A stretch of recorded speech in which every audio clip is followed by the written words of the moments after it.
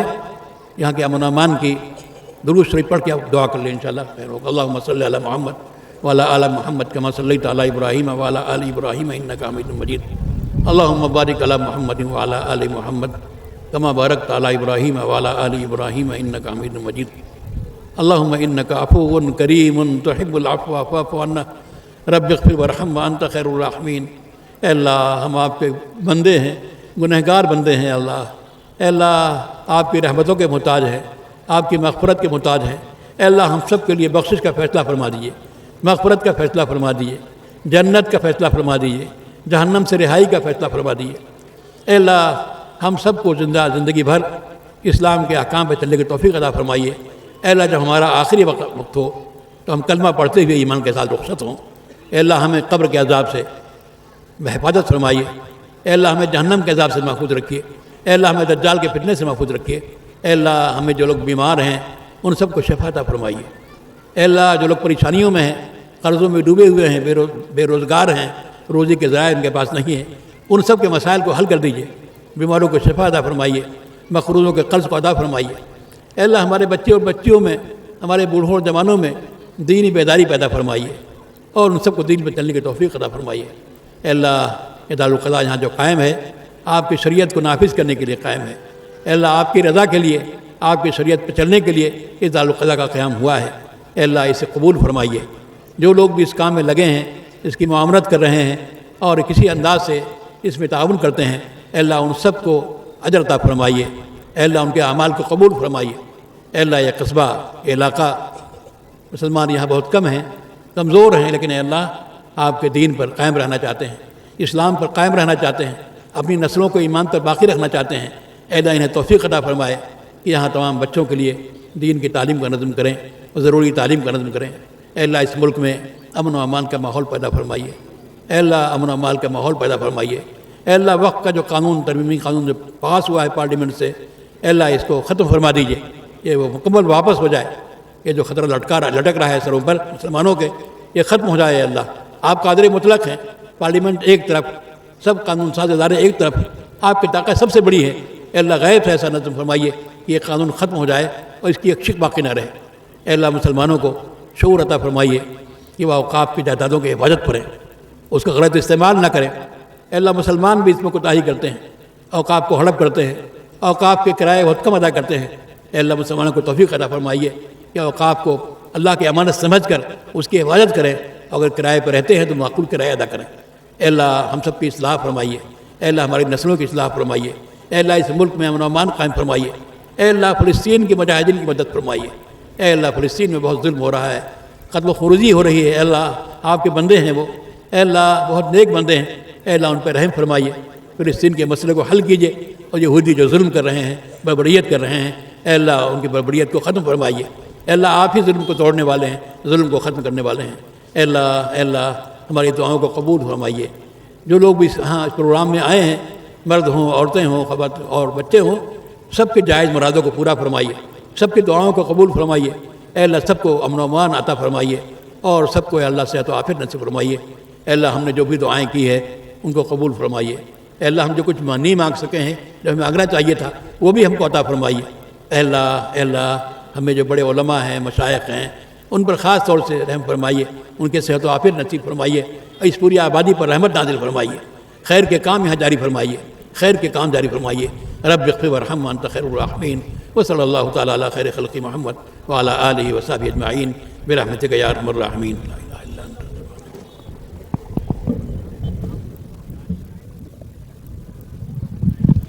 بھائی تعاون کا انتظام کیا گیا ہے، یہ ہمارے جو کمیٹی کے حضرات ہیں مستورات کا کھانا چالو کر دیں انشاءاللہ۔ 10 بجے مدنی مسجد میں انشاءاللہ عشاء کی نماز ہوگی۔ آپ حضرات مردوں کے لیے بھی انتظام ہے تعاون کا انشاءاللہ، سکون کے ساتھ پورا مجمع انشاءاللہ کھانا کھا کر جائے، اور مستورات میں خاص کر کے پردے کا خیال رکھیں، نوجوان ادھر زبردستی نہ جائیں۔ ہماری جو بچیاں ہیں ماشاءاللہ فرید نگر کی، وہ اندر کھانا کھلانے میں مدد کریں انشاءاللہ، اللہ تعالیٰ ان کو جزائے خیر عطا فرمائے۔